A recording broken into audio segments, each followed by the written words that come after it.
If the Bible's got you tied in knots, if you're burdened with religious thoughts, come grab a drink and join the choir. It's Heretic Happy Hour. Oh, yes. It is time once again for yet another exciting episode of the Heretic Happy Hour podcast. Woo! Yes. Hey, my name is Keith. Keith Giles. I'm the author of several books, including the upcoming book on hell and universalism, and that is called Jesus Undefeated. I forgot the subtitle, but it'll be cool. Coming out November 9th. That'll be a lot of fun. I'm excited about that. And I'm also joined here by my good friends, Jamal and Matt. Hey, guys, introduce yourselves. Hi, friends. Just kidding. Hi, friends. My name is Jamal. Low energy there. Jumanji, and I am the light of the world. And I was told, by the way. I was told that by somebody very respectable. But I also believe that about all of us. And all of you listeners out there, you're the light of the world as well. This was told about you as well. And I am the author of the most recently released book of mine, is Living for a Living. And that is about you living for the highest essence, the highest motivation that you're here on the earth to live for, and actually be able to even make a living and actually earn income from just being yourself. Sounds crazy. Sounds crazy to me. I don't know. Yeah, check it out. Yeah, and I'm Matt, and I got a new book coming out. Are you guys excited for it? Mm-hmm. You could say no. I'm so excited! I can't wait. But I can't. Yeah, well, I can't say the title. I can't say the title, but I love it. You can't. I will say the title. It's called Devoted as Fuck, and it's actually cool. And we didn't plan this, but that book is coming out on October 10th, which is my daughter's birthday. And then Keith, your book. Have we announced the date for that one it's yet? November 9th. Yes, which is my birthday. And my wife's birthday, and we didn't even plan that. So the universe is working for us on this show. Yeah, I think that's awesome. So yeah, I'm excited for another episode. Hey, I forgot to say something to everybody. We are doing this podcast, by the way, is in a brand new series that we're doing on culture wars. So yeah, so mark your, if you're following along at home, you can check out the box. This is our new series, Culture Wars. Absolutely. Oh, and. Jamal, yes, I'm here. I was thinking of culture wars. I was thinking of just like, how many, like all the different cultures that we have out here in the USA. And I was thinking of just the different culture of Ohio State football culture and, other cultures. And I was just really excited about the big win on Saturday. So anyway, I just want to mention that here. Yeah. And we have a hotline as well. And the number, and I've mentioned that before, and I'll mention it again. We have a hotline. Still, people are commenting, in our Facebook groups and forums that they didn't know we had a hotline, or do we have a hotline? And I just feel like my work is never done. So please, if you're listening to this, yes, we have a hotline, and here's the number: 240-343-7379 is the number. 240-343-7379. Operators are always standing by, and you can leave a voicemail if they're not. And we have a voicemail. So can we cue that up? Hey, guys. This is Tim Ellis here in Indiana. I just want to say thank you so much for your ministry. I think it's awesome. I really have enjoyed the podcast, and I'm enjoying the Facebook groups, and I'm getting my dollar's worth on the Patreon site for the closed group. I appreciate that. But one thing I was just kind of curious about, or I don't know, I don't want to sound like a critic, but you guys always, when you introduce yourself, you say, you say, my name's Keith, Jumanji, or Matt, and here are the books that I wrote. And I think that's awesome. And I mean, I love that you've written books. In fact, I bought a couple from Keith and one of Matt's, and I'm going to probably get one of Jumanji's here pretty soon. But I would like to hear, say, my name's Keith, and I'm married and I've got kids, or I'm this. My name's Matt and I like football. Whatever, man. I just like to hear a little bit more than what you guys do, books you've written. Just a thought, just a suggestion. But whatever you guys are doing is working. So I appreciate it a lot, really, guys. It's awesome. So hope you're having a great September. Take care. Bye. You know what? So guys, we should try this again. All right, let's try it again. Okay. Yeah, Hey, everybody. wait. Before we do that, did he call him Jumanji? Jumanji. Yeah. Is it a Jumanji? Like the movie? Right.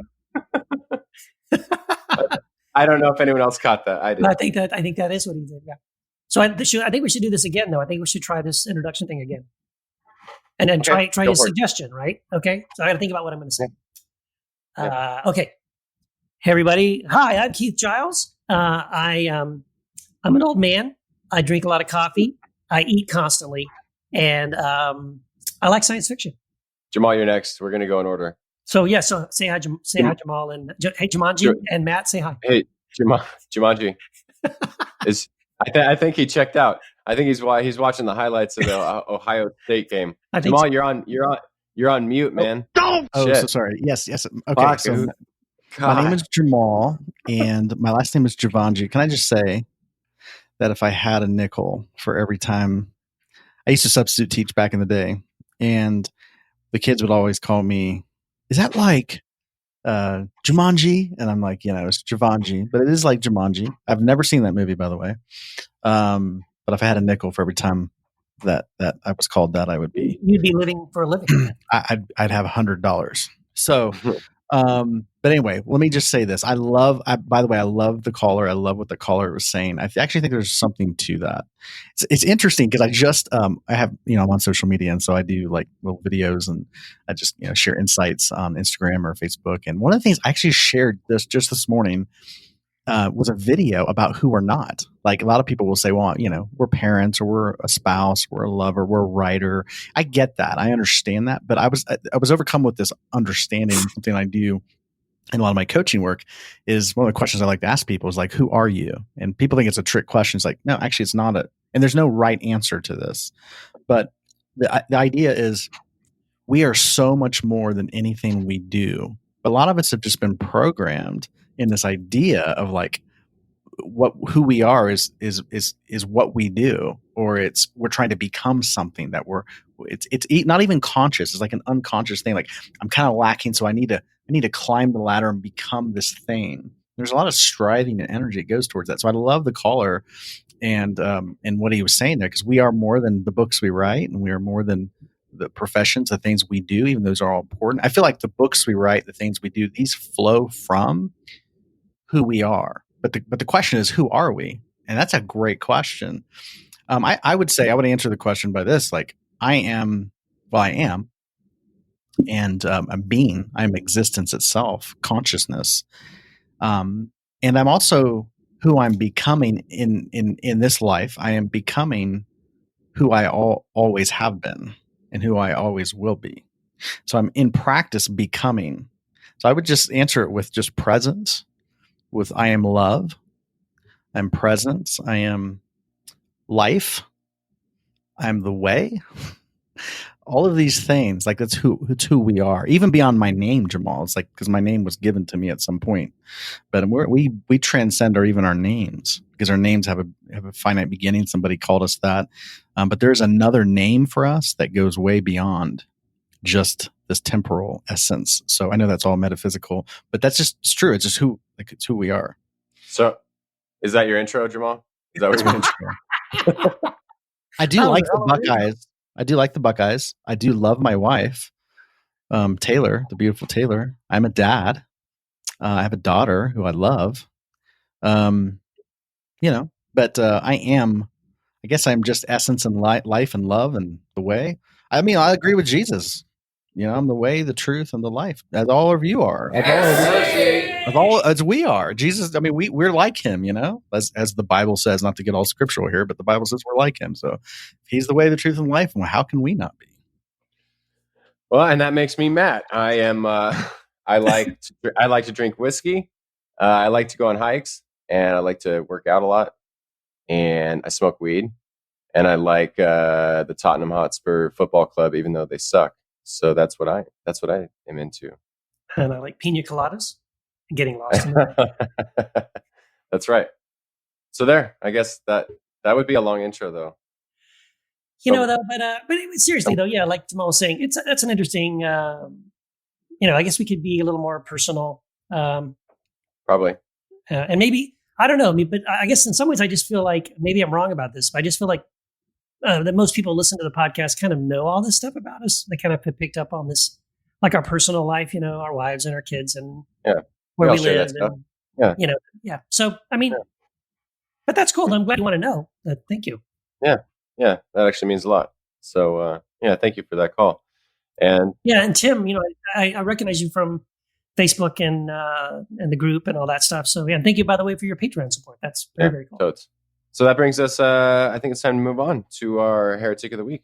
It's the Heretic of the Week. Hi, my name is Josh, and I am a heretic. Hi, Josh.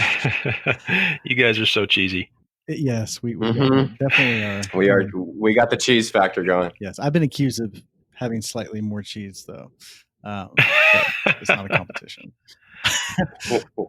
but it's really good to have you on the podcast. I've actually wanted to talk with you for quite a long time, so it's a great opportunity to connect. Wow. So, before we get into our conversation, I just want to say that it's so good to have a fellow Buckeye on the podcast because you live in Southern Ohio, right? The Portsmouth, Ohio area. I'm from Central Ohio, which is Columbus. It's a very different world, but I used to come down there a lot to your neck of the woods. I used to have friends in South Webster and Wheelersburg and Portsmouth, and we used to get in so much trouble down there. I mean, it's really. I'm sure you did. It was a very tumultuous period of my life in my teenage years. But anyway, so good it's just so cool. It's like a redeeming part because I just somebody of your quality of person. It's just cool to know that there are good people in that part of the world. There are, yes. And there are Buckeyes aplenty down here, for sure. Very good. Very good. And I understand you're a Wildcat fan, which is totally fine because we don't really care guys very much. Yeah, well, see, I live right on the river, right? So I grew up on the Kentucky side and migrated over here to Ohio after I got married. So, I'm a transplant. I gotcha. So you're from Ashland, right? Is it Ashland? Right? South Shore. So it's directly across the river from Portsmouth, if you're familiar there. Yeah, a real small town. But it's about half an hour down the road from Ashland, Kentucky. Jump across the bridge, 5 minutes between Portsmouth and South Shore. Wow. Yeah, fantastic. Awesome.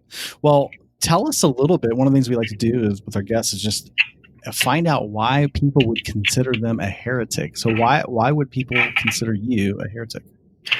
Yeah, it's a great question. And I've thought about this. I've listened to you guys' podcast, before a number of episodes, and it's just a fantastic conversation starter. Me personally, it's probably a mishmash of a few different things, and honestly probably has more to do with just kind of my persona and who I am and how I relate to people, how I deal with them more than anything else. I hold my beliefs pretty loosely. That's just kind of a general rule that I hold with everything. I love to ask questions. The bigger, the better. I love to challenge assumptions. And of course, coming from my background theologically, a lot of my reflections that I'll share, whether that's publicly on social media, from behind a pulpit, or just in one-on-one conversation, comes from that angle of a theological reflection. And I love to challenge assumptions that people hold, especially when it seems like there are unhealthy psychological underpinnings to them, kind of upholding, why people believe what they believe. Where I come from, we're on the tip of the Bible Belt. So it's a lot of traditional, socially conservative Christianity down here. That's pretty much all it is, actually. And so there's a lot of people that hold traditional Christian conservative views, but a lot of them don't really know why. And they've never stopped to question their assumptions. So I do that a lot with people. Some people appreciate that. Some people don't. I have a way of, I like to work with pretty much anybody for the common good. I wholeheartedly reject any kind of fundamentalist doctrines of separation or secondary separation, so I think that imbibes a lot still of evangelical culture. This expectation that if I'm going to work with you, not only do you not need to be a heretic or false teacher, but you need to not relate to anybody who is a heretic or a false teacher. And so I get a lot of people that hold me at arm's length because I'll work with pretty much anyone. There's a quote I kind of live by. I'm trying to think of who said it. Edwin Markham, maybe. Anyway, it's one of my favorites. He said, he drew a circle that shut me out. Heretic, rebel, a thing to flout. but love and I had the wit to win because we drew a circle that took him in. And I try to live by that. And, not everybody lives by that rule. And some people, it kind of rubs the wrong way. I believe that the needs of individual people should prevail always over the needs of the institution, whether that's a church group or any other kind of organization. And so, I often push back and challenge people in that way. And I think, or I hope, I like to think at least, that I kind of align with Jesus and his identification there with the prophetic tradition, which was always in tension with the priestly or the scribal tradition, there where you see that tension play out a lot in the Gospels. And I refuse litmus tests. That's a big thing for me. People I've run into that, they want to know what do you believe about, such and such. And I've had pastors and I've had people approach me, send me a message on Facebook, get these questions. I need to know what you believe on this, and this, and they'll give me a bullet point, and I'll just say, sorry, brother, I don't play that game. I don't operate that way. I don't answer to questions about my fitness for fellowship if I'm not in an actual relationship with you. If you want to have coffee, if you want to get to know one another, cool, we can do that. And then we can kind of hash some of this out in relationship. But if you're just interested in me for whether or not you can figure out if I'm on the team or not, I don't play that game. So I think it's a kind of a combination of all that and just how I relate to people in general. Totally. Well, I wanted to ask you, because I've often contended with people that, look, I have no litmus test. People can believe what they want. Whatever they want to believe is fine. My question, something I like to challenge people with is, but there are certain beliefs where it doesn't matter. I mean, you're going to be accepted. My understanding is that God accepts you, period. Right. There's an acceptance. There's a love for you. It's unconditional. It's based on your being, not your beliefs. But I will often challenge people and say, but you can hold to beliefs that will actually damage you. Right. It doesn't damage God, but it will damage your psyche and your persona in the world and cause lots of suffering. So I just want to ask you, what are some of the traditionally held Christian beliefs that from a psychological perspective, you feel like actually do psychological damage to people? Well, I deal with a lot of people who have an underlying assumption, a belief in the doctrine of original sin, and so the depravity of humanity. And so they believe that deep down, at our core, we're very wicked, sinful, broken people. And that's our core identity. That's who we are. We're born in sin. We're born enemies of God. We're born separate from God because of, something Adam did, however many years ago you believe that he did what he did. And that informs people. 5,280 years, by the way. Yeah, okay, 5,280, in case anybody out there is wondering. But, at the same time, these same people, when they, in other aspects of their life, they're wrestling with, low self-esteem. They're wrestling with issues of personal confidence. They're wondering how to build a healthy foundation in their children. But at the same time, they're taking them and dropping them off at Sunday school classes and vacation Bible school where they're teaching kids, look, you were born deserving of hell. and people that amen, brother, amen. yeah, and people that grow up who have imbibed that as a core belief and presumption about themselves, that I was born on God's bad side because of something someone else did, and I am fundamentally flawed and broken. And then add to that all of the other experiences of trauma, neglect, and abuse that many people experience throughout their life growing up, formatively in their younger years and then on into their adult age.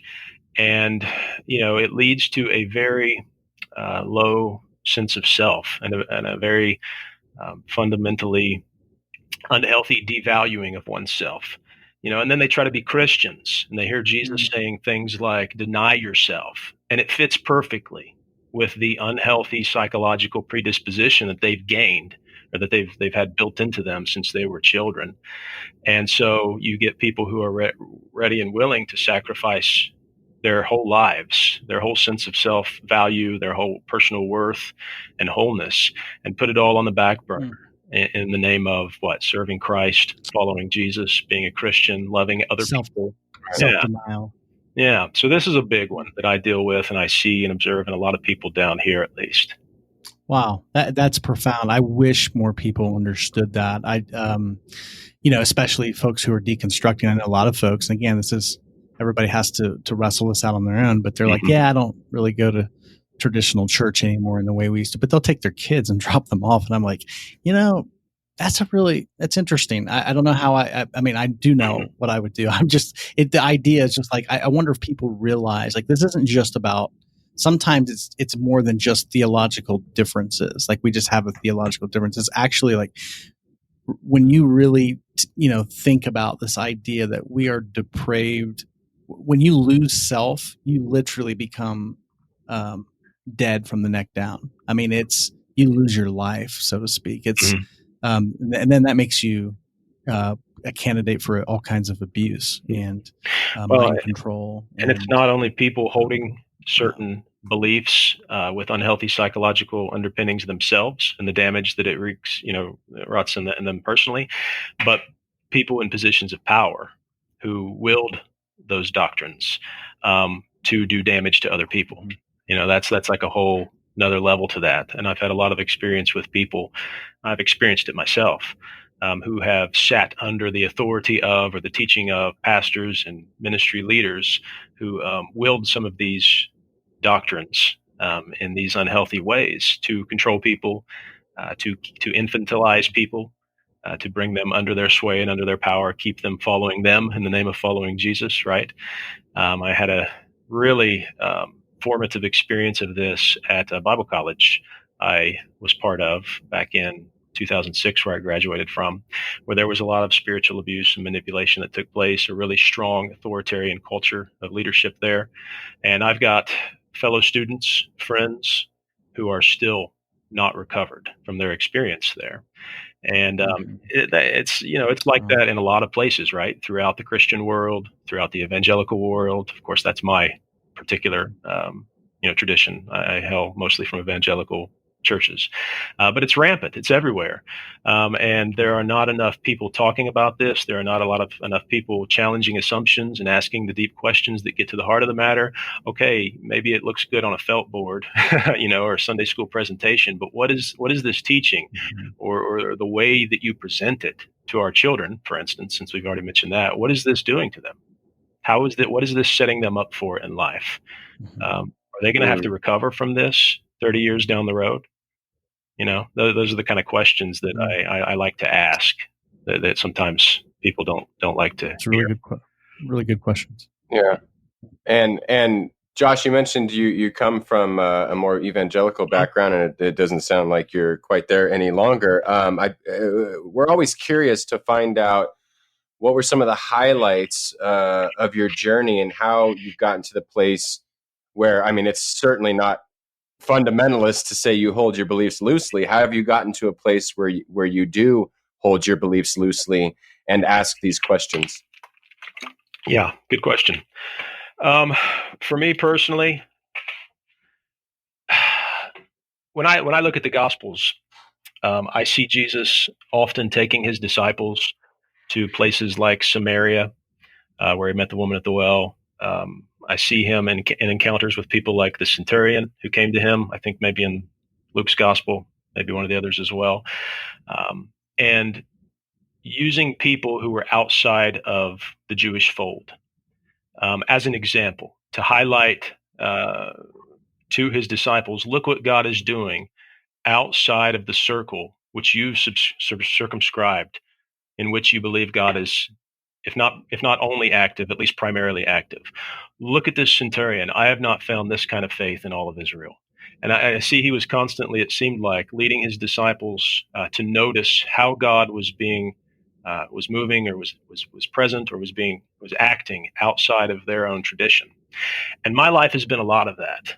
Of just, I feel like, if I can use the old evangelical term, God leading me in ways and in places and in and out of churches and traditions and encounters with people to see, look at what I'm doing in the world, in people and in places that you once believed I couldn't. I wouldn't. And as Christians and as evangelicals, we're taught to believe that we've kind of got a lock on the truth. We've got a lock on the Holy Spirit. Yeah, maybe there's some common grace that God gives to people in the world in general, to get stuff done. But we've got this, we've got the real truth here. We've got the Holy Spirit. Here, God acts especially among us in ways that he doesn't among others. And I've been constantly surprised, in one encounter after another, one book after another, one new learning experience after another, to see, no, it's not like that at all. And I used to think that to follow Jesus on the narrow way, that he encouraged people to walk, meant that my horizons would be constantly diminishing. The circle of people that I ran with would get smaller and smaller. There would be less that I would have any kind of ability to give myself to in the world. And I've come to see that it's quite the opposite of that, and diminishing horizons are a sign of fundamentalism, not of actual, the life to which Christ calls us, or God calls us in Christ. And, that's taken specific form for me. Back when I was at Bible college, honestly, I'm a little disappointed Keith's not with us today, because he would relate to some of this. For me, I started reading the writings of like Gene Edwards and some of the old organic house church movement people.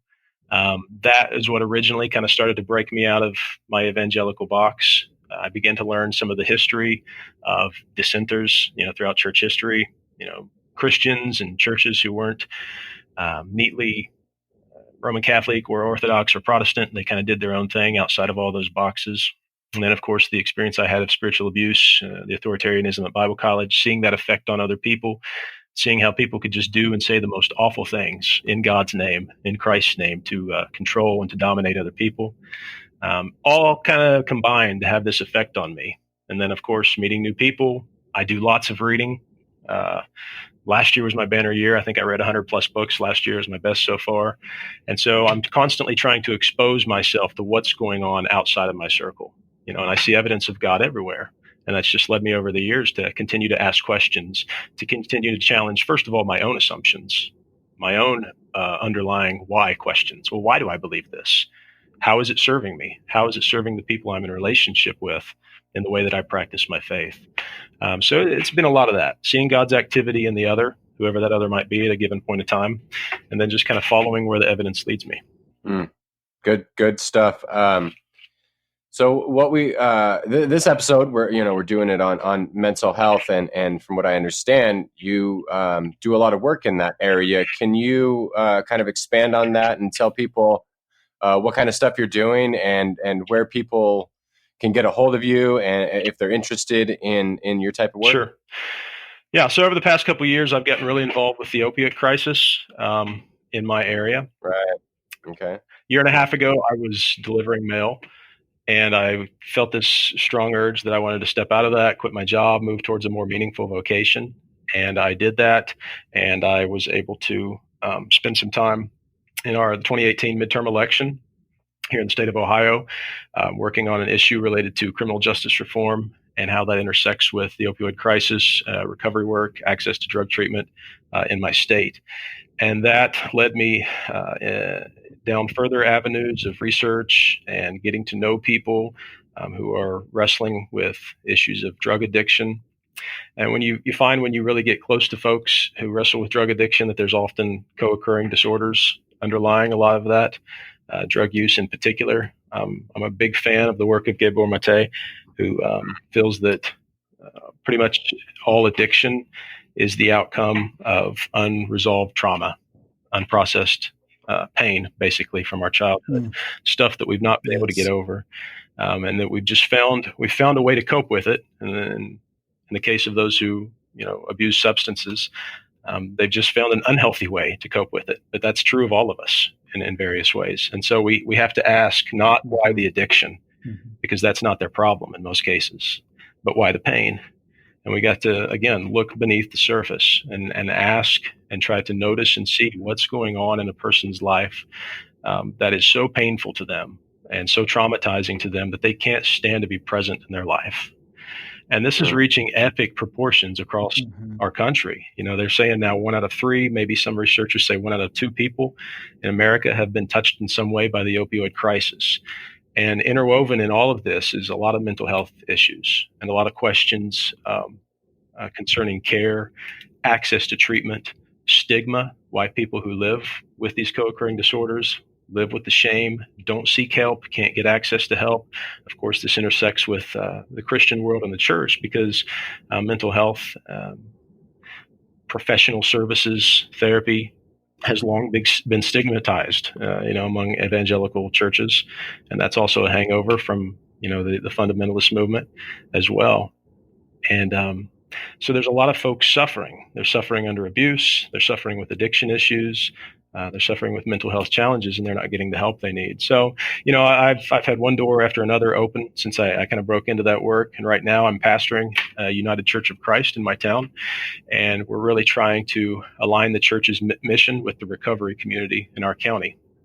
And also find ways that we can integrate healthy practices when it comes to mental illness, mental health, treating folks who need help, getting access to folks who need help with the church, within a faith-based setting in the community. And this is kind of a challenge right now that we're facing, that I'm trying to work in partnership with other organizations in our area to see how we can kind of integrate the two things and those two worlds, the faith-based community on one side and, mental health practitioners and service providers on the other. Absolutely. Wow. That's phenomenal, Josh. I used to be a corrections officer in Ohio, in the state of Ohio. So I worked in the prison in Pickaway County, actually. Right. And this was a little bit before the opioid crisis that we have today, but it's still, I discovered the same thing, like addiction. The addiction epidemic is really the result of unprocessed trauma and pain. Mm-hmm. And I applaud the work that you're doing. It's such a huge, I obviously know that it's a big problem in Ohio and Kentucky, in that area. But it's nationally, it's a huge issue. I just really want to see, I think it's criminal how our pharmaceutical companies are capitalizing on the unhealed trauma of so many Americans, and how doctors are, not intentionally, but the system, the institutional system of medicine is so complicit and really killing people and basically legalized drug pushers. It's unbelievable. And I'm glad to see some of the cases where these pharmaceutical companies are being held to account for their actions, which I think there needs to be a lot more of that. But yeah, to the root of it, like how do you get to the root of it? I mean, you can get rid of all the pharmaceutical companies, which I don't think would be all bad. But I think if you got rid of these drug makers, it would not address the root problem, which is trauma and pain. Right. Which really, we're talking about people who have the spiritual well-being of people at heart. Need to be really involved in that work, and I applaud you for the work you're doing there, because it's really needed. I believe it's the work of the gospel, to heal people, and this is the work. My understanding when Jesus said, "You'll do greater things," is really, it's not just healing the surface level, but getting to the root pain that is driving all of this dysfunction. And I think that's the work you're doing. I really appreciate that. I mean, you see the correlation, and you see the overlap. For instance, between the Christian world, the religious world, and what some people might consider the secular world or secular society. We've got our healthcare industry, where we're largely just treating symptoms, of underlying problems that are going unaddressed, needs that are going unmet. Sure. And we do the same thing in our churches, right? It's all about sin management. It's all about dressing up the outer man, right? Whitewashing the tomb, making it all look nice. And we're leaving that inner man of the heart. We're not leading people to wholeness, basically, on either front. And why not? I don't know, because then you lose, paying customers, I suppose, whether it's in the church or, in the world. But it's a huge challenge. And I agree with you, absolutely. I think that's part of the healing ministry of Christ, that the church, if it has ears to hear right now, there's a real vacuum. There's a real need for that to be filled. And faith communities, I believe, still yet, even despite everything I've seen and experienced of the abuse and all that, I still believe faith communities, churches in particular, could really step up and step in and fill that need.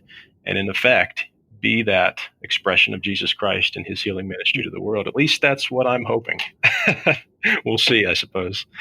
Totally. And it is interesting to me, though, and I find this I don't think it's a coincidence that the parts of our country in which the church, and I'm using quotes to say the church, that has been so strong, is also the same places where the addiction crisis has been so large. Sure. And I wonder if the culture that's shaped by evangelical Christianity, which honestly is abusive in my understanding. Like, I don't think that has anything to do with Jesus, but I'm saying like just the culture in which we so psychologically damage people's perceptions of themselves and of the world they're living in isn't any, I don't know that it's a coincidence that these are the same places that have such huge, addiction crisis and opioid crisis and, even the porn crisis, all of this stuff is just rampant in the Bible Belt. And I just think there's a correlation between the two, mental health and the beliefs that we hold to. It could very well be, man. I mean, when you seek to kind of suppress these energies, some of them are dark energies, right? What Jung might call our shadow. When you seek to suppress that rather than to integrate that, and as Christians, we've been taught you don't do that. You deny yourself. So it's a distorted view. It's not what I think Jesus meant. I don't think he was encouraging an unhealthy practice when he said deny yourself. But we've taken it. We've made it that. We've made it this suppression of the soul, in particular, all the dark energies within us, rather than practicing kind of a radical acceptance. This is who I am. This is what's going on inside of me. Yeah, I feel this way sometimes. I think these thoughts sometimes. This is what I've done in my past when I've acted out of that. Accepting that, befriending that, recalling those exiled parts of ourselves, and seeking how we can integrate them healthily into both the story of our lives and what's going on just within us right now. And a lot of that, as you said, has to do with recalling a lot of unprocessed pain and trauma. And most of our churches are not safe spaces to do that in. Churches where you go to look your best. It's where you go to present yourself, some kind of fancy polished offering to God. And it's not really a safe space, or it hasn't been historically, by and large. There have been exceptions, a safe space for people who deal with addiction issues and mental health challenges. And we've really got to change that if we want to, at the very minimum, stay relevant in our society, which is increasingly becoming a post-Christian society, let alone if we want to make a positive impact in the name of Christ here in the West. I think we've got to find ways to do that. Yeah. Well, Josh, thank you so much for the work you're doing. Where can our listeners follow you in your work, and where can they get a hold of you if you want them to? Yeah, for sure. Well, I blog on Pathos, which I'm on the Empty Pew on the Progressive Christian channel, so you can find me there. If you really want to support my work, I'm also on Patreon. I offer some free content there, but supporters also get access to exclusive stuff as well. And of course, I'm on Facebook, Twitter, and Instagram, probably most active on Facebook in terms of having these kind of conversations in a public online space. You can find me any of those places. Well, great. Thank you so much for coming on the show.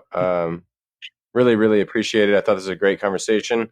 I think these conversations are really, really needed, obviously, not only in the Christian world, but in the world at large. Oh, I appreciate you guys. Appreciate the work you're doing. Appreciate the conversations. Absolutely. Yeah. Okay. Go Buckeyes. Go Buckeyes. Go Buckeyes. Yes. Go Wolverine. And the Wolverines. Yeah. And Wildcats. Awesome. Man.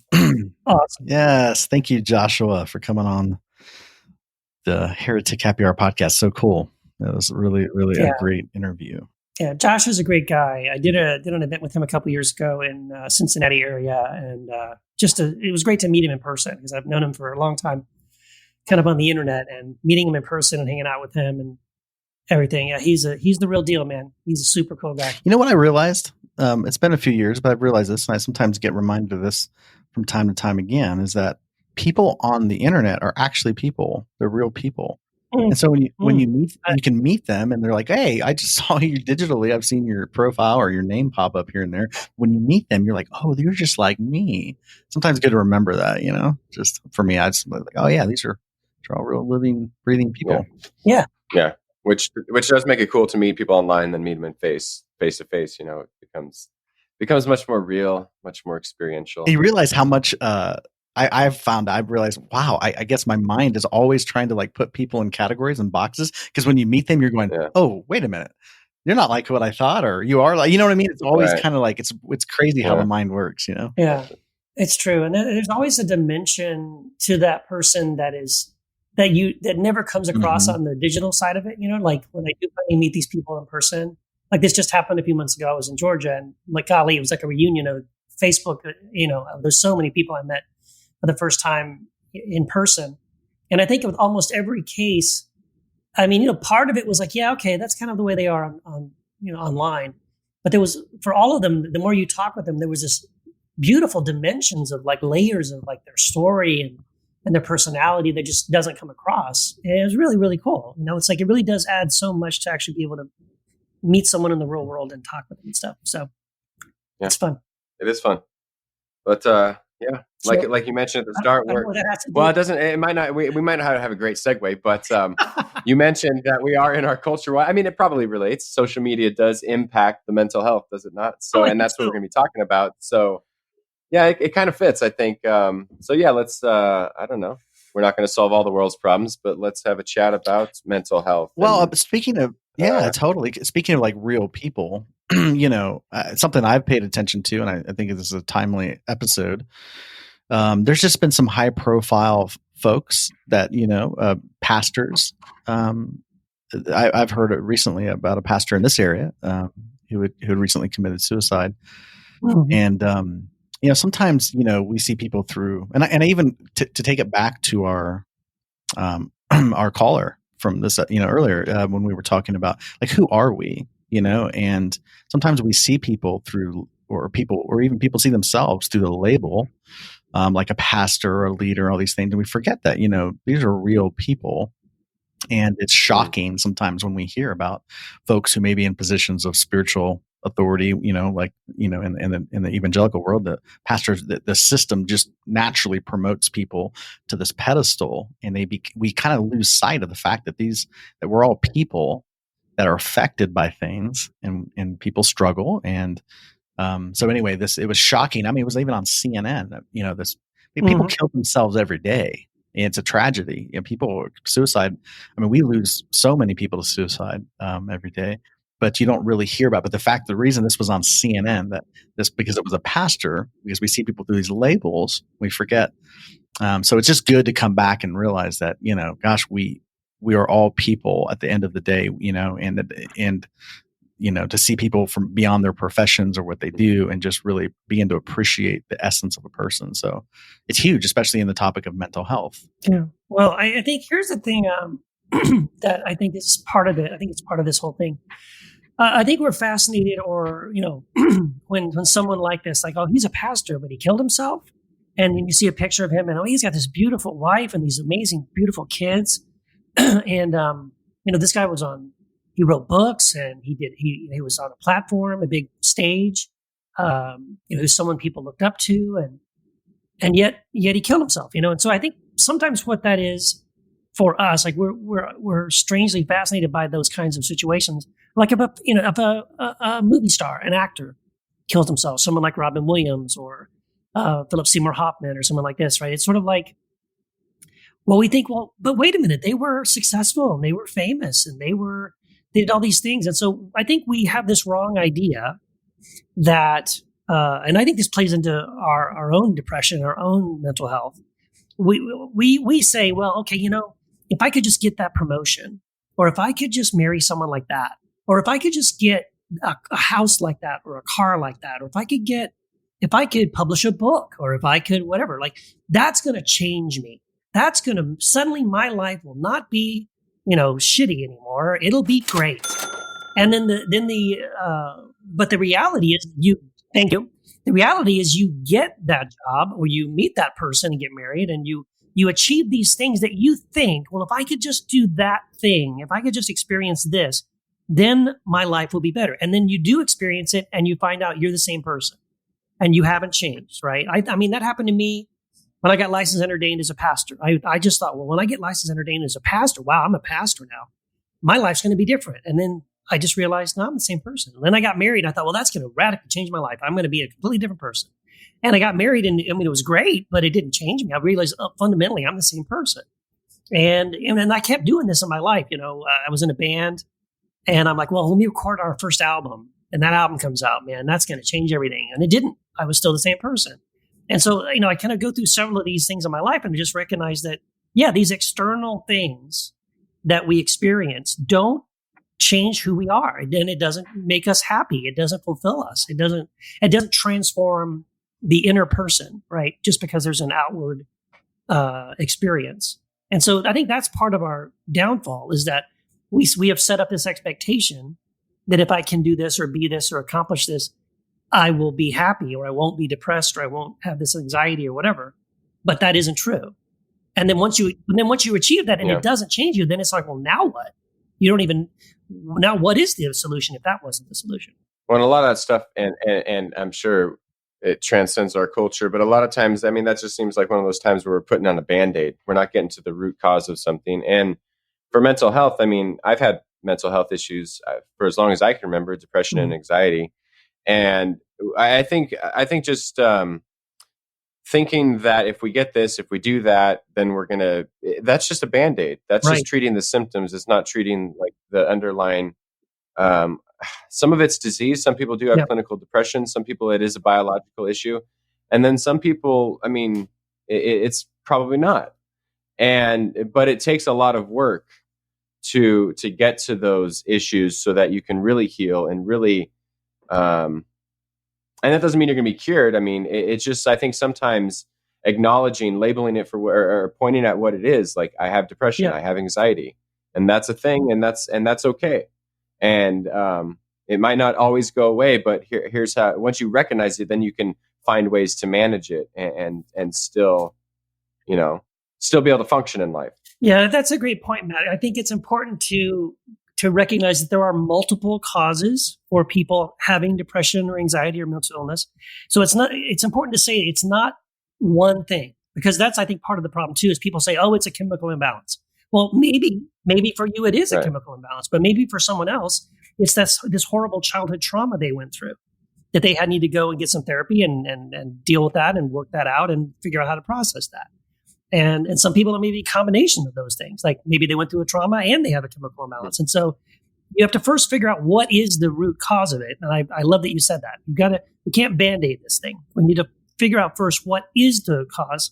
And then the solution will be different depending on what is the root cause of it.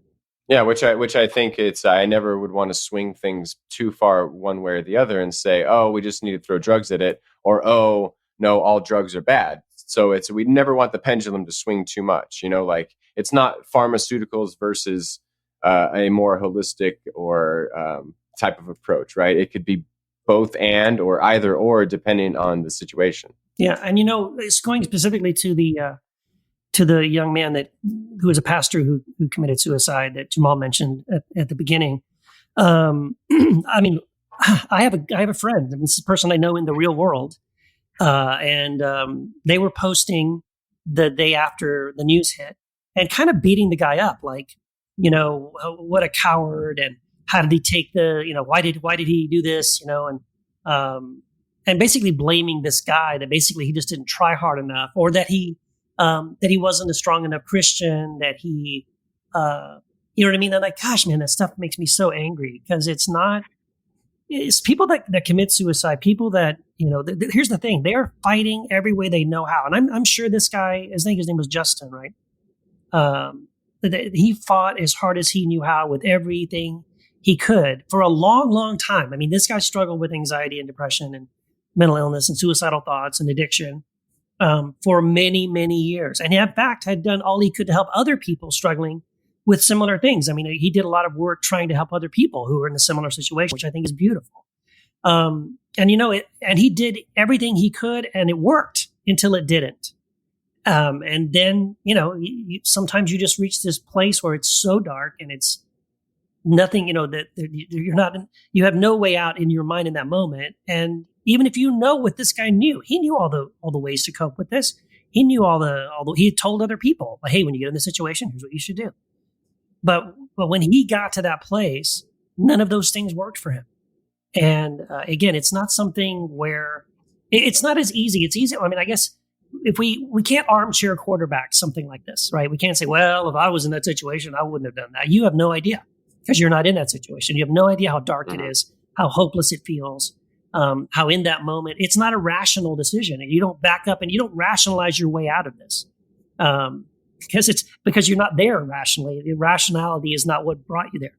So it's not going to get you out of it. And it just bothers me when I see Christians turning against other Christians when they suffer this way, whether they just suffer from it or whether they give into it, and commit suicide. We kind of we beat them up, we blame them, rather than having compassion on them and then saying, that sucks.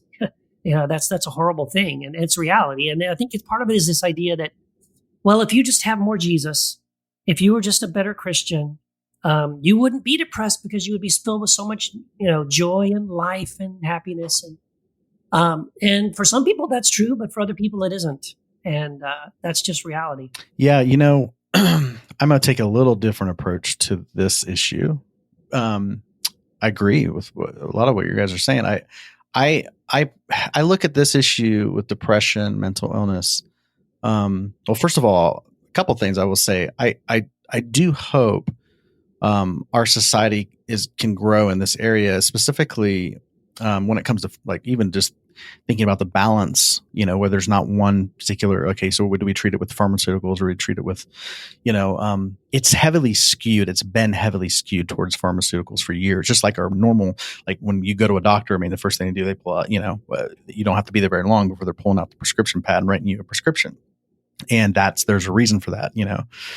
Most doctors have been trained for about 45 minutes. The average doctor, when I have some of the studies I've read, about 45 minutes in med school on nutrition or on, that's just the reality. So of course it's going to be skewed. But as our society grows and we start to realize we are a holistic, there is a holistic treatment to things. It's not just one thing or the other. I think that's a healthy thing. It can be really healthy. And I think we're growing in that when it comes to mental illness, because it has been skewed for many years in the pharmaceutical direction. So I'm glad to see we're moving away from that a little bit. It's really interesting to talk about mental illness because I liken it to world hunger. It's a tragedy. When people starve to death and they die because there's not enough food or water, they don't have access to food or water. It's tragic. And lots of people around the world die from hunger. But when it comes to mental illness, I look at it in a very similar way. So I was recently, I'm reading this great book called The Soul of Money, and it's by this lady named Lynn Twist, and she has worked for the World Bank, and she's very active in ending world hunger. And she's helped raise money, helped countries raise money, helped organizations raise money. She's raised billions of dollars to go towards world hunger.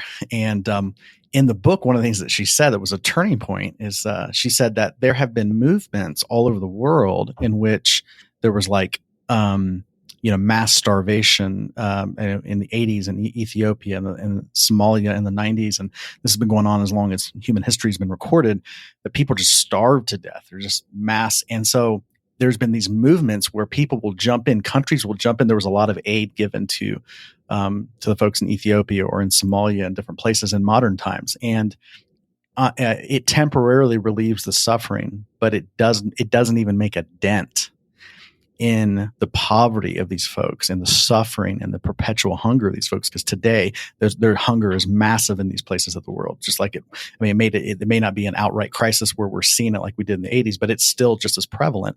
So the idea is, she said she realized that as long as we have the belief that hunger and starvation is actually a reality in the world, that it's just something we have to live with, then it will perpetuate. And she said that she saw major breakthroughs in smaller communities that actually, when they start to understand that, hey, there is enough resources in the world that starvation doesn't actually have to happen.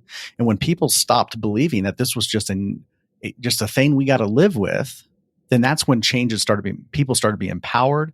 People started to make differences. There was actually an alleviation of systemic poverty. And that's one of the things that she does today. She's like, I firmly believe that all the resources exist to end world hunger. And that's why she's so active on it. So she's like, I don't think we should tolerate this reality where people just starve to death in the world. It doesn't have to happen. I have the same feeling about mental illness, just like physical illness as well. I do believe, I know that the reality is that people suffer from it. I get that. And there is many different variations from it. But I do believe that that we were put here on this earth for, I will just what Jesus said, to have life and to have it more abundantly. So that there is a solution to all forms of suffering in the world. And so I don't think anybody should be blamed for suffering, but I do want to give people encouragement and hope that I've seen people, and that's one of the reasons I do the work I do is because when someone comes to me and says, "Hey, I'm really struggling," I will never encourage people not to take a pharmaceutical or to take a pharmaceutical, because I'm not a doctor. I don't give that kind of advice, but I do have the belief that you absolutely, if you have a desire to be free of this, then I really believe that you can be. And I've seen people who've been on clinically, chronically depressed when they do the work and stick it out, and there's a sustainable, I've seen people just overcome anything. It's unbelievable. And I've done it in my own life. And so I think that's a key thing I would like to just say about that. Like, it's something that can be treated and helped. Well, I would agree with that, but I would still say that, well, some people don't, even though they do the work. So yeah, I'm sure there's been amazing things that have happened for some people, and it's not, and I wouldn't say that I disagree and think that it's something we should have to live with or people should have to live with. But yeah, sometimes people don't get over it, even though they do the hard work. I mean, it's something that stays with them their entire life, even though they can function. They might have done a lot of work to be able to tolerate it. I think sometimes just I would never want to at all like stigmatize the people that can't get through it. Yeah, exactly. Like, I mean, I kind of know where you're coming from, Jamal, and I agree, I guess, to a point. But I think in some ways, like when I think about this guy, I think his name was Jared Wilson, right? And again, we're not talking. This is not about him, but I think just him as an example. It would be hard for me to say that this guy didn't do the work, or that he didn't do all that he could. But then again, I don't know him, and I guess it kind of backs up to was the diagnosis of the cause of the depression accurate? Like maybe in other words, there was a misdiagnosis of what was causing those things, and then so the cure he was applying was for the wrong cause. I mean, I don't know. I'm not close enough to this person to know. But I will say this, though, because I think this ties into what you're saying, Jamal. So I have a very close personal friend. I've known this guy for many years. I mean, probably 20, well, easily, yeah, about 25 years I've known this guy. And when I first knew him, everything seemed fine. In fact, he was super successful and had a really, really great sales job, and he was making serious money. And then their first child was born, and then he kind of went into this anxiety tailspin. And what it turned out was he was never doing okay. Like, what he was doing was self-medicating his anxiety. And so we all thought he was totally fine, but really behind the scenes, he was not. And it was the birth of his first child. And then later the second child, it sort of compounded his fears and anxieties that he always had, that he couldn't mask anymore. He's a believer. And so, I would pray with him. He would come over sometimes to the house, or we would get together, and I would pray with him for hours, and encourage him and listen to him and, give him advice and all this kind of stuff, and try to help him as much as that I could. Of course, again, I'm not able to really, I can't cure him. I can't help him. I was just trying to be a good friend. But I mean, like I said, he struggled with this for as long as I've known him. And one of the things that I saw in his life was a huge, huge turning point, because for the longest time, for most of that time that I was trying to help him and just be his friend through this, his attitude was that one day Jesus was going to heal him of this, and it was all going to go away. He was going to turn the corner, and one day he was going to wake up in the morning, and he wasn't going to have this anxiety. He wasn't going to have these thoughts. He wasn't going to have this OCD and all that stuff. And I kind of encouraged that because he believed it so much, and I wanted it to be true for him. And that's the way I talked with him. That's the way I encouraged him. That's the way I prayed for him. One day, you're gonna be healed of this. And I tell you, there was one huge breakthrough that I saw in his life when he came to me and said, "Keith, I think I'm always going to be this way. I think I'm always going to struggle. This is just something I'm always going to struggle with. Maybe I need to." Maybe I just need to get, be more serious about getting therapy. and seeking out the right medications that can deal with this imbalance that I have in my life. And when he did that, that was the corner that he turned. I mean, his life. When I saw him say, "I'm going to stop having this wishful thinking that one day it's just all magically going to go away," and say, "No, this is my life. This is part of what it means to be who I am. And it sucks, but I'm going to have to learn how to manage it." And then he shifted to managing it. He shifted to dealing with it in a way that was more helpful, right? That was more realistic. I mean, that's when I saw this massive change in his life and his family's life and his kids and everything. It was sort of like, and again, I'm not saying he's everybody. For some people, there probably is something that they can do that would make it go away. But for him, again, he struggled for so long and tried everything he knew how. That for him, the turning point was recognizing this is part of who I am. I just need to deal with this in a way that makes sense, right? So anyway, I just want to throw that out as an option, because I think for some people, it's detrimental to walk around believing that there's a day coming, you're going to wake up and it's going to go away. And for some of you, it may be true. I don't want to take that hope away from you. But for some of you, depending on what your situation is and the causes of it and the struggle, it may be something you need to manage. Well, can I just say one thing quick, Jamal? I just find, and then you can go for it. I love the irony of the whole thing, because it's like the thing that really did help this person, and it's a beautiful story, is accepting that this is who he is. Yeah. And so it's like both and. That acceptance of it is the thing that I think you're right. Helps the actual healing process. Yeah, I would say what was healing for this guy was the acceptance part of his struggle. I think anytime that we have a struggle, to just say, yeah, this is what I'm dealing with, is really healing. And I would always, when people say, yeah, there's coming a day where some of that, I always try to encourage people to not look for this future day where all the problems will be solved. Yeah.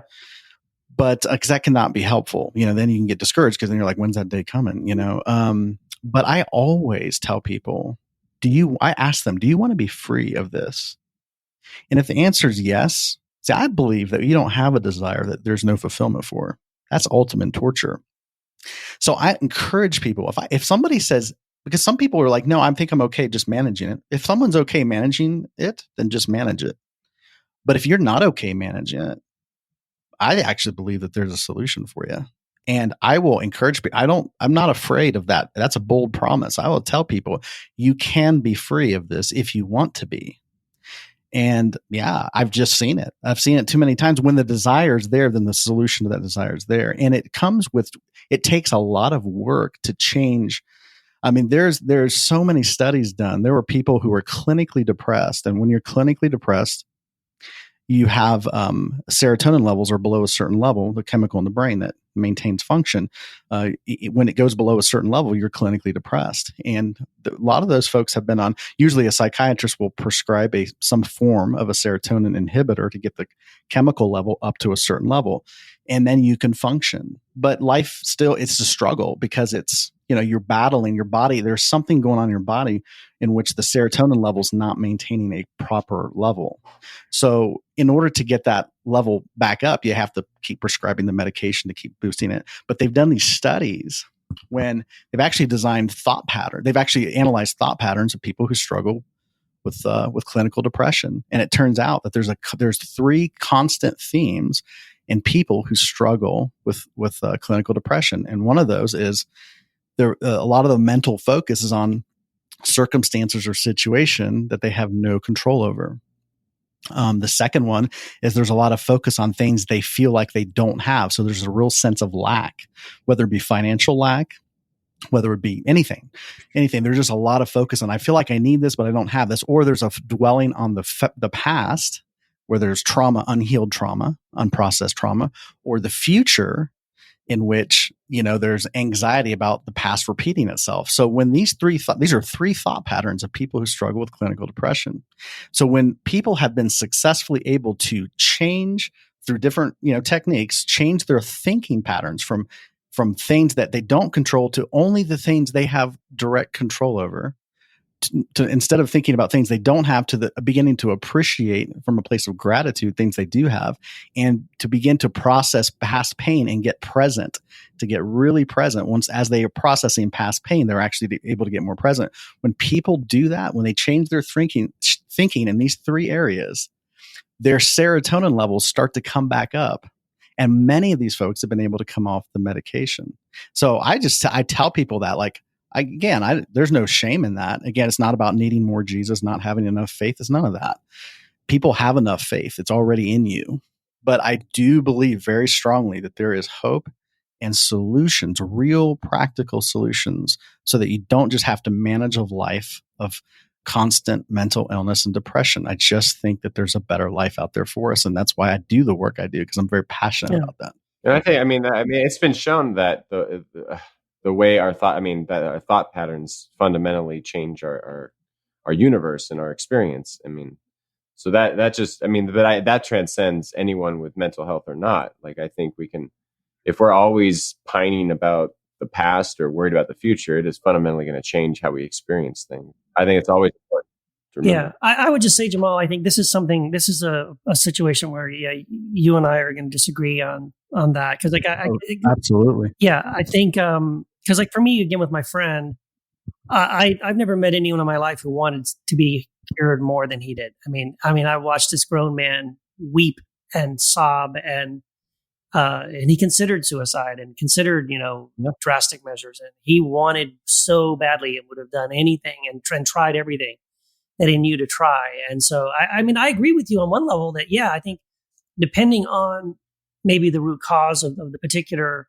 anxiety or illness that you're dealing with, there may be a cure, and you may be able to do some things that would solve it. But I also think that willpower and desire alone aren't enough. Because like if I have Parkinson's, I'm not talking about willpower, desire at all. I'm talking about desire will actually lead you. There's a reason you have that desire. It's not just there to torture you. Right. So willpower is not the solution, but there are real techniques out there that really help. Again, I'm not trying to,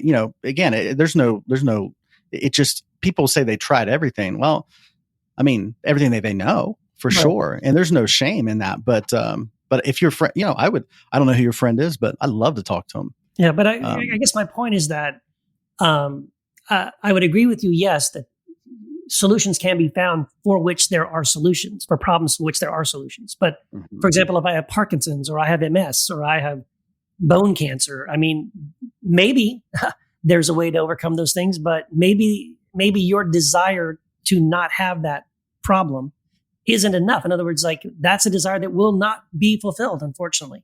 That it's something you are going to have to recognize that, well, you're always going to have Parkinson's. You're always going to have bone cancer. You're always going to have something that like there is no solution at hand.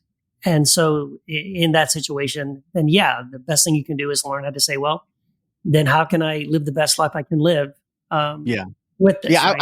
I would say acceptance of the fact that you're dealing with this is key, and that is what I think your friend found healing in, is that acceptance. I would be very hesitant to put a cap on or a lid on something with a limiting belief and say there's just no solution out there for you, because I don't think you can say that. I just think you can say, well, this is what I got and this is what I'm dealing with, and I would love to be better, but right now this is what I know to do, and then be okay with that process. But there's just a lot of I deal with this all the time, where people come to the table. One person says, yeah, this is just the way it is, and I'm just going to deal with this, and that's okay. And then we'll just learn to manage it. But then there's other people that will say, well, no, I totally can.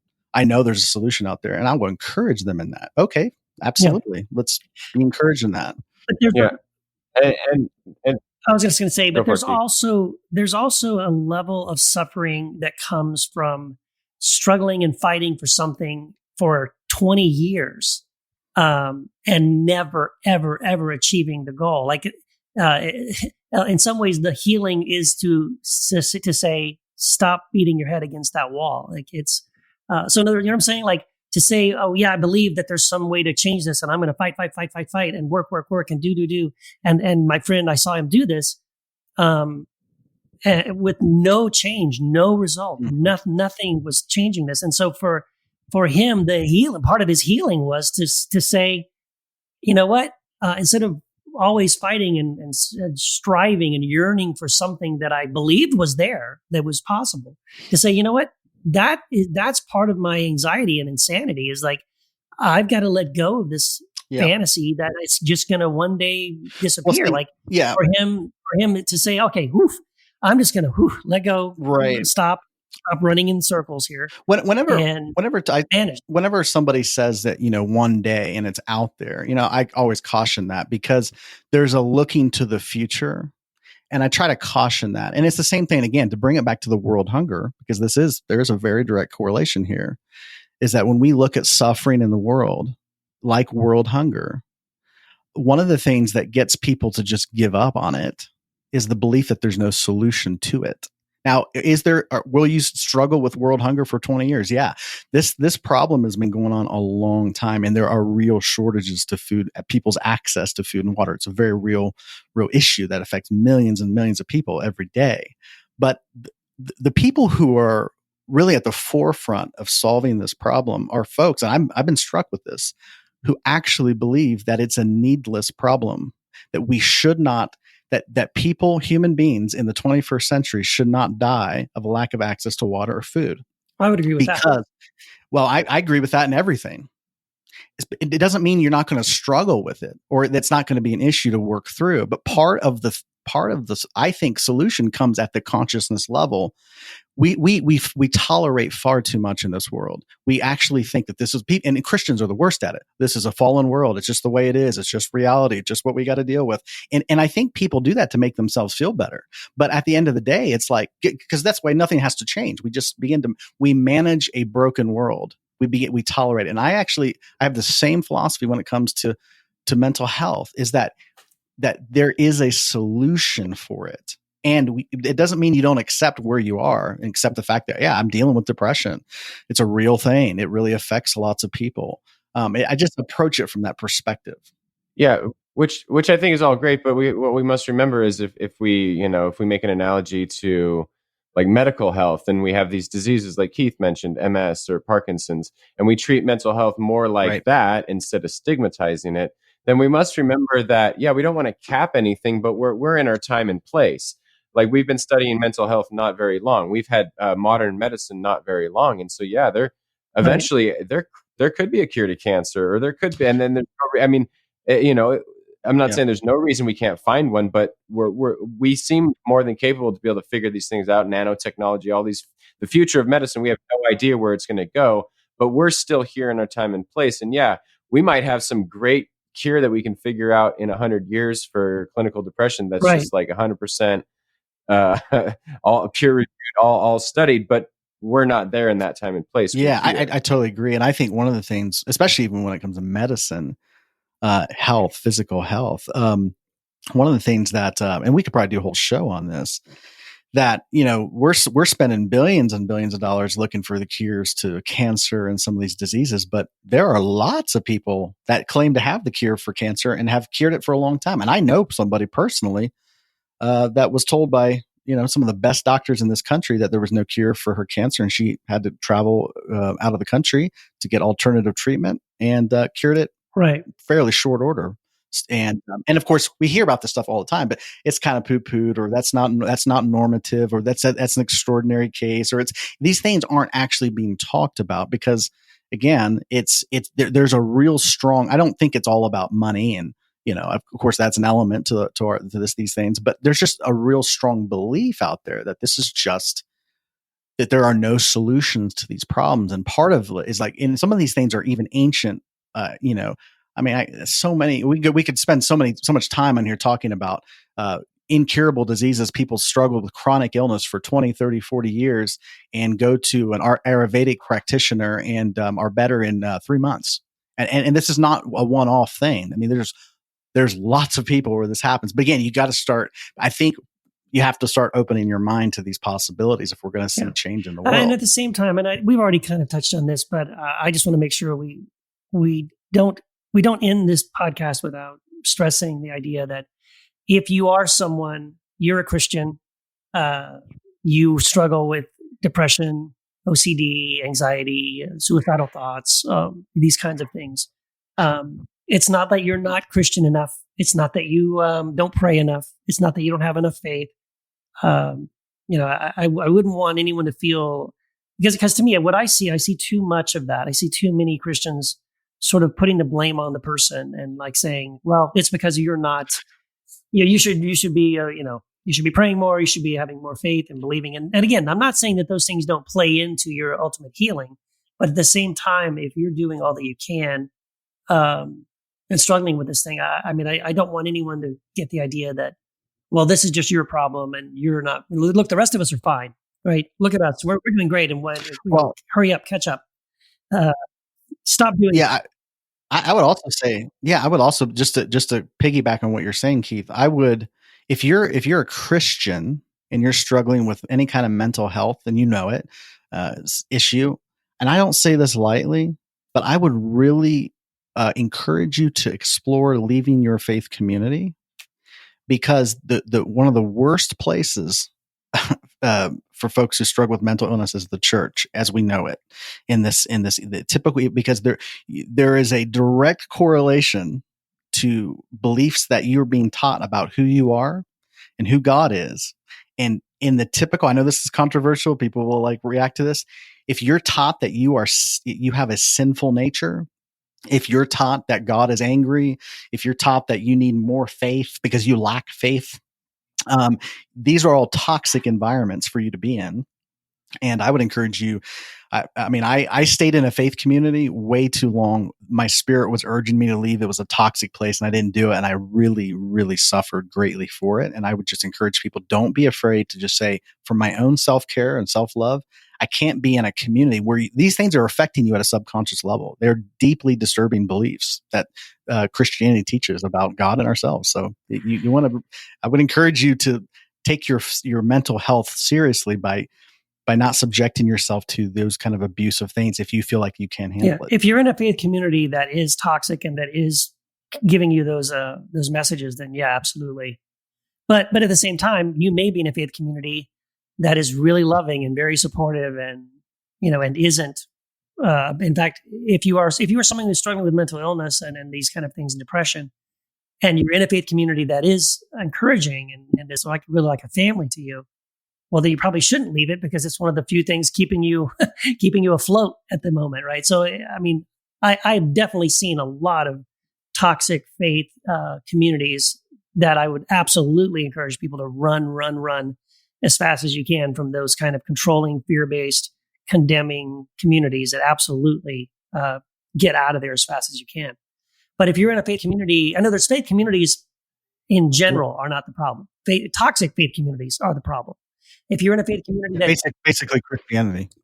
Well, if I was in a community for 11 years that was extremely affirming and healthy, and and I think anybody in our community that was struggling with mental illness who would leave. In fact, well, I know one specific person who, when they left, actually went from our group to toxic groups, and their suicidal thoughts and depression increased, and then. They were better off with us because we were encouraging them and telling them, no, you're not. God doesn't hate you. You're not a worm. Totally. God doesn't think of you that way. But when they were in communities that reinforced that idea that, oh, you're a sinner, you're a worm, God hates you, you better not mess up again, or God's gonna get you. Totally. Yeah, if you're in a community like that, yes, get out of it. But if you're in a community that affirms you and tells you, no, God loves you, and we're with you, and God is with you and for you, then stick around. Yeah, I feel like we can carry this conversation on and on and on, which is why we have a Patreon. So I think we should flesh this out a little more in our bonus round. So if you are listening and you want to get a hold of that, make sure you join us on patreon.com/Heretic Happy Hour. And we also have a website, which is heretichappyhour.com, which you can keep up to date with all of our latest episodes and our store and all that. Not just one, but two Facebook groups. One for the Heretic Happy Hour group for all of our Patreon supporters. If you support us even at the lowest level, which I think is like $2, which is nothing, you can get into that group, and we have some great conversations there. And we also have a group called the Heresy After Hours group, which is an open group. Well, it's private, but it's, you can join it without being a Patreon supporter. And that's another place where we spend a lot of time talking more about these kind of topics that we talk about here in the podcast. Yes. And also, I'm really excited. I want to announce a project that I'm working on that will be launching here in mid to late October. But I have a thing called the Awakening Workshop. And if you have struggled, if you're listening to this and you felt stuck in life, or that you struggle with even some mental illness, and you just feel like there is you have a desire to move beyond that and move into places of awakening and places of just where you're enjoying life and waking up to your highest and most authentic and powerful self, I put together a 5-week program that's really designed to take us through the stages of the awakening process. And these are the stages that I've observed just in my own coaching work. And I've just boiled it down, and you'll be working with a group of people who have the same and a very similar pursuit to waking up to our highest and best self. So if you have a desire to be awake, I would encourage you to check that out. You can send me an email, jamal@jamaljavanji.com, or you can go to my website, which is jamaljavanji.com, and put your email address in there and click submit, and you'll find out more information about that. Oh, and rate us and review us on iTunes as well.